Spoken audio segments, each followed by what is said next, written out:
Chennai super Kings के खिलाफ Lucknow super giants की जीत के बाद आईपीएल 2024 की पॉइंट टेबल में हुआ बड़ा बदलाव। तो ऋतुराज गायकवाड़ और मार्कस स्टोइनिस के शतकों के बाद बदल गया ऑरेंज कैप की रेस भी, तो साथ ही पर्पल कैप की रेस में भी हुए बड़े बदलाव।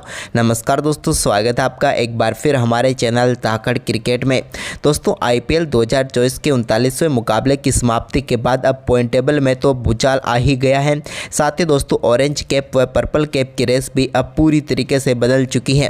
तो दोस्तों हम आपको पूरी पॉइंट टेबल ऑरेंज कैप व पर्पल कैप बताएंगे, लेकिन उससे पहले आप भी चाहते हैं कि आपकी फेवरेट टीम, आपका फेवरेट प्लेयर शानदार परफॉर्मेंस करे आईपीएल 2024 में, तो इस वीडियो को एक लाइक करना बिल्कुल भी ना भूलें। और साथ ही दोस्तों आप हमें कमेंट बॉक्स में अपने फेवरेट प्लेयर व अपनी फेवरेट टीम का नाम जरूर बताएं। देखते हैं कौन सी टीम व कौन से प्लेयर के सबसे ज़्यादा फैन हैं। तो चलिए दोस्तों जानते हैं सबसे पहले ऑरेंज कैप की रेस के बारे में।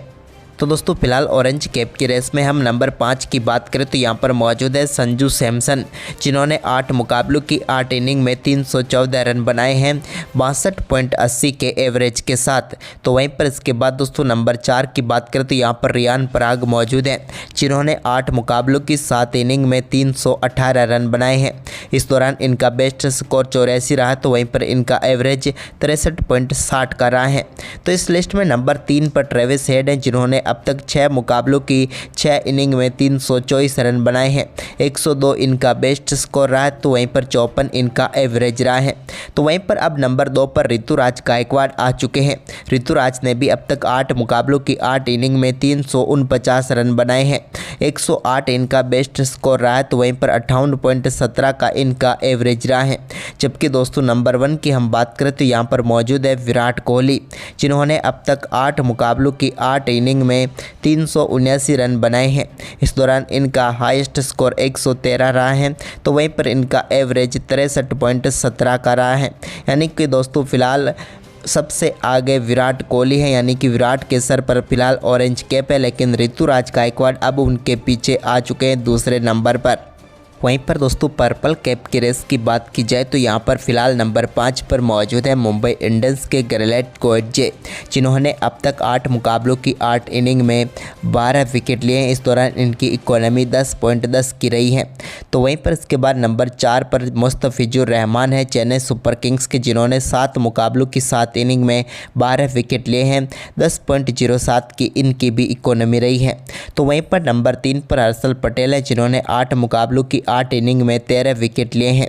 इनके 9.58 इनकी इकोनॉमी रही है। तो वहीं पर दोस्तों नंबर 2 पर यजुवेंद्र चहल है, जिन्होंने 8 मुकाबलों की 8 इनिंग में फिलहाल 13 विकेट लिए हैं, जबकि इनकी इकोनॉमी 8.83 की है। जबकि नंबर 1 पर जसप्रीत बुमराह, जिन्होंने 8 मुकाबलों की 8 इनिंग में 13 विकेट चटकाए हैं। इनकी इकोनॉमी 6.37 की रही है। इकोनॉमी कम होने के चलते फिलहाल यहाँ पर पर्पल कैप जसप्रीत बुमराह के सर पर है। यानी कि दोस्तों फिलहाल जसप्रीत बुमराह 39 मुकाबलों के बाद सबसे टॉप पर है। वहीं पर अब हम जानते हैं पॉइंट टेबल को। तो दोस्तों पॉइंट टेबल में सबसे आखिरी पायदान पर रॉयल चैलेंजर बेंगलोर की टीम मौजूद है। अब तक आरसीबी ने 8 में से सिर्फ 1 मुकाबला जीता है, जबकि 7 मुकाबलों में इन्हें हार मिली है। इनके पास फिलहाल सिर्फ 2 ही पॉइंट है, जबकि नेट रन रेट -1.046 है। बचे हुए अपने सभी मुकाबले जीतती है तो भी ये टीम 14 अंकों तक ही पहुँचती है। 14 अंकों तक पहुँचने वाली टीम के प्लेऑफ में पहुँचने के चांस बेहद ही कम है, लेकिन फिलहाल हम 0.01% चांस मान सकते हैं कि आरसीबी की टीम इस बार प्लेऑफ में पहुंच सकती है। वहीं पर दोस्तों नंबर 9 टीम की बात करें तो यहाँ पर पंजाब किंग्स मौजूद है। पंजाब ने भी अब तक 8 मुकाबले खेले, जिनमें से 2 मुकाबलों में जीत मिली है, जबकि 6 मुकाबलों में हार का सामना करना पड़ा है। इनके पास भी फिलहाल 4 पॉइंट है, जबकि नेट रन रेट -0.292 है। पंजाब किंग्स की टीम के लिए भी अब राह आसान नहीं है, क्योंकि अपने बचे हुए 6 में से 6 मुकाबले अगर ये टीम जीतती है तो प्लेऑफ में अपनी जगह पक्की कर लेगी। अगर ऐसा करने में नाकामयाब होती है तो फिर इनके लिए तो राह और भी मुश्किल होती हुई नजर आ रही है। यानी कि सिर्फ हम मान सकते हैं 5% चांस है कि पंजाब किंग्स की टीम इस बार प्लेऑफ में पहुंच सकती है। वहीं पर दोस्तों नंबर 8 पर दिल्ली कैपिटल मौजूद है। दिल्ली ने भी अब तक 8 मुकाबले खेले जिनमें से 3 मुकाबले जीते हैं जबकि 5 मुकाबले हारे हैं। इनके पास भी फिलहाल 6 ही पॉइंट है जबकि नेट रन रेट -0.477 है। दिल्ली कैपिटल की टीम के पास अब बचे हुए मुकाबलों की बात करें तो 6 मुकाबले अब बचे हुए हैं। इन 6 मुकाबलों में से अगर 5 मुकाबले दिल्ली कैपिटल जीतती हैं तो प्लेऑफ में अपनी जगह पक्की कर लेगी। यानी कि दोस्तों दिल्ली कैपिटल के प्लेऑफ में पहुंचने के चांस की हम बात करें तो फिलहाल 25% चांस है कि ये टीम प्लेऑफ में पहुंच सकती है। तो वहीं पर नंबर 7 टीम की बात करें तो यहाँ पर मुंबई इंडियंस मौजूद है। मुंबई ने भी अब तक 8 मुकाबले खेले हैं जिनमें से 3 मुकाबले जीते हैं जबकि 5 मुकाबलों में इन्हें भी हार का सामना करना पड़ा है। फिलहाल इनके पास भी सिर्फ 6 ही पॉइंट है जबकि नेट रन रेट -0.227 है। अब इस टीम के पास बचे हुए 6 मुकाबलों में से अगर 5 मुकाबले ये जीतने में कामयाब होते हैं तो प्लेऑफ में अपनी जगह पक्की कर लेंगे। पहले भी ये टीम ऐसा कारनामा कर चुकी है कि जहाँ पर लगातार मुकाबले जीतने के बाद प्लेऑफ में पहुंची हैं, लेकिन अब फिलहाल हम इनके प्लेऑफ में पहुंचने के चांस की बात करें तो दोस्तों 30% चांस हम मान सकते हैं कि मुंबई इंडियंस इस बार प्लेऑफ में पहुंच सकती है। तो वहीं पर नंबर 6 टीम की तरफ आगे बढ़ते हैं तो यहाँ पर आती है गुजरात टाइटंस। गुजरात ने भी अब तक 8 मुकाबले खेले हैं जिनमें से 4 मुकाबले जीते हैं जबकि 4 ही मुकाबलों में इस टीम को हार का सामना करना पड़ा है। फिलहाल इनके पास 8 पॉइंट है जबकि नेट रन रेट -1.055 है। यानी कि दोस्तों गुजरात टाइटंस की टीम अपने बचे हुए 6 मुकाबलों में से अगर 4 मुकाबलों में जीत दर्ज करती है तो ये टीम प्लेऑफ में पहुँच जाएगी। यानी कि इनके लिए भी अब थोड़ी मुश्किलें नज़र जरूर आ रही हैं, लेकिन ये टीम वापसी कर चुकी है तो ऐसे में ये अपने दमदार परफॉर्मेंस के दम पर मुकाबले जीतकर आगे बढ़ सकते हैं। लेकिन फिलहाल प्लेऑफ में पहुंचने के चांस की हम बात करें तो दोस्तों गुजरात टाइटंस के 40% चांस है कि ये टीम प्लेऑफ में पहुंच सकती है। वहीं पर आज के मुकाबले में मिली हार के बाद अब चेन्नई सुपर किंग्स टॉप 4 से बाहर होकर 5 नंबर पर आ चुकी हैं। चेन्नई सुपर किंग्स ने भी अब 8 मुकाबले खेल लिए हैं जिनमें से 4 मुकाबलों में जीत मिली है जबकि 4 ही मुकाबलों में इन्हें भी हार का सामना करना पड़ा है। इनके पास भी फिलहाल 8 पॉइंट है जबकि नेट रन रेट की बात की जाए तो +0.415 है। यानी कि दोस्तों चेन्नई सुपर किंग्स के लिए भी अब मुश्किलें खड़ी होती हुई नज़र आ रही हैं क्योंकि पिछले 2 में से 2 मुकाबले ये टीम गंवा चुकी है। ऐसे में अब अपने बचे हुए 6 मुकाबलों में से चेन्नई सुपर किंग्स की टीम को 4 मुकाबले जीतने हैं। यानी कि इनके लिए भी मुश्किलें हो चुकी है तो ऐसे में हम इनके प्लेऑफ में पहुंचने के चांस की बात करें तो दोस्तों फिलहाल 50% चांस है कि चेन्नई सुपर किंग्स की टीम प्लेऑफ में पहुंच पाएगी। लेकिन एक मुकाबला और हारते ही इनके लिए भी ये चांस काफ़ी कम हो जाएंगे। वहीं पर आज के मुकाबले में चेन्नई सुपर किंग्स को हराकर लखनऊ सुपर जायंट्स की टीम टॉप 4 में जगह बना चुकी है। चेन्नई सुपर किंग्स की हार के साथ ही लखनऊ सुपर जायंट्स के अब 8 मुकाबलों में 5 जीत हो चुकी है जबकि 3 ही मुकाबले इस टीम ने हारे हैं जिसके चलते अब इनके पास 10 पॉइंट हो चुके हैं। यानी कि ये चौथी टीम बन चुकी है जिन्होंने डबल डिजिट में पॉइंट हासिल कर लिए हैं IPL 2024 में। लखनऊ की टीम के पास फिलहाल 10 पॉइंट है तो साथ ही नेट रन रेट भी अब +0.148 हो चुकी है।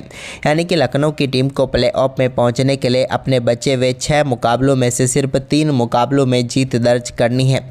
यानी कि दोस्तों लखनऊ सुपर जायंट्स की टीम के प्लेऑफ में पहुंचने के चांस की हम बात करें तो अब 85% चांस है कि लखनऊ सुपर जायंट्स प्लेऑफ में पहुँच जाएगी।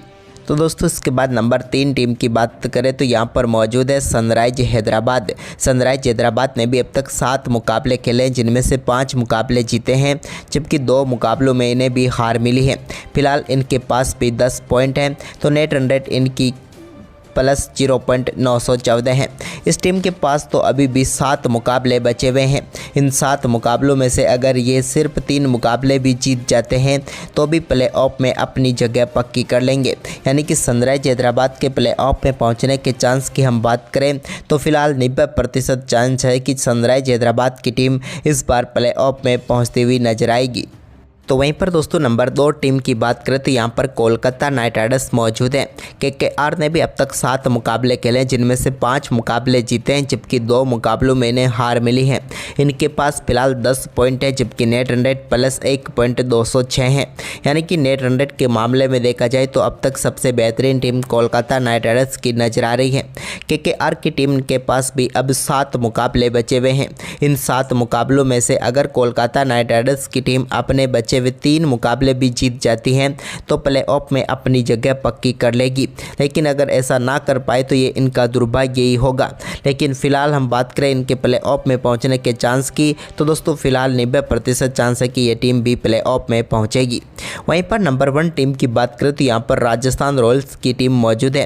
राजस्थान रॉयल्स ने भी अब तक 8 मुकाबले खेले जिनमें से 7 मुकाबले जीते हैं, जबकि मात्र 1 मुकाबले में राजस्थान को हार का सामना करना पड़ा है। राजस्थान के पास फिलहाल 14 पॉइंट हो चुके हैं, जबकि नेट रन रेट प्लस 0.698 है। राजस्थान रॉयल्स की टीम के पास अब बचे हुए 6 मुकाबले हैं जिनमें से सिर्फ 1 मुकाबला जीतना है इनको प्लेऑफ में पहुंचने के लिए।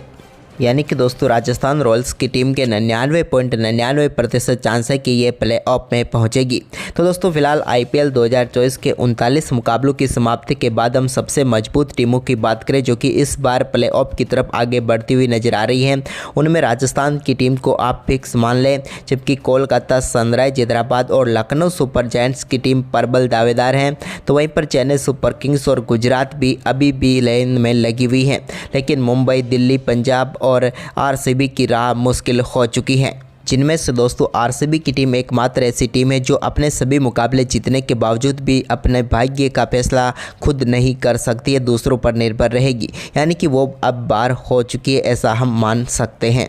तो दोस्तों आपके हिसाब से कौन सी 4 टीमें पहुंच रही है इस बार प्लेऑफ में, आप हमें अपनी राय कमेंट में ज़रूर दें और इस वीडियो को ज़्यादा से ज़्यादा शेयर ज़रूर करें। धन्यवाद।